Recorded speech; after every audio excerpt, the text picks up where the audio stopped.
জীবনে একটা সময় আসে যখন মনে হয় সব কিছু থেমে গেছে। পড়াশোনা, কাজ, দায়িত্ব সব আছে, কিন্তু মনটা সেটা কোথায় যেন হারিয়ে যেতে চায়।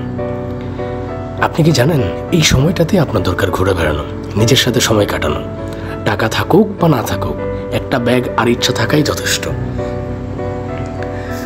কখন কি ভেবে দেখেছেন যে ভ্রমণ মানে মানুষ চেনা, নিজেকে চেনা?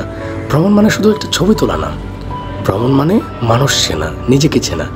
কখনো গ্রামের একজন চাচার কাছ থেকে জীবনের গল্প শুনবেন, আবার কখনো পাহাড়ের চূড়ায় দাঁড়িয়ে নিজেকে খুব ছোট মনে হবে। ভ্রমণ শেখায় সবসময় বিলাসিতা দরকার নেই। একটা সস্তা হোটেল আর একটা সিদ্ধ ডিমই হতে পারে সবচেয়ে সুন্দর মুহূর্ত। আসলে জানেন কি, অনেকে ভাবে টাকা হলে না আমি ঘুরবো, অনেক ঘুরবো, কিন্তু সত্যি বলতে কি, টাকা থাকলে সময় নাও থাকতে পারে, আর সময় থাকলেও কখন কি আসে বলা তো যায় না। তাই বলছি, অভাবেই ঘুরে নিন। এই অভাবের মাঝেই লুকানো আছে জীবনের সবচেয়ে বড় অ্যাডভেঞ্চার।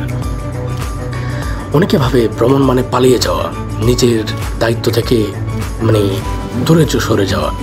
আসলে সত্য কি জানেন, ভ্রমণ মানে পালিয়ে যাওয়া না, ভ্রমণ মানে নিজের ভিতরে ফিরে আসা, আরও শক্ত হয়ে, আরও পরিপক্ক হয়ে।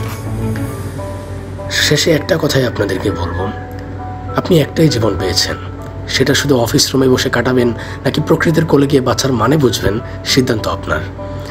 তো সবাই ভালো থাকুন, সুস্থ থাকুন, আর জীবনের শেষ বয়স পর্যন্ত ঘোরাঘুরি করুন, নিজের জীবনটাকেও মেমোরি দিয়ে ভরে ফেলুন।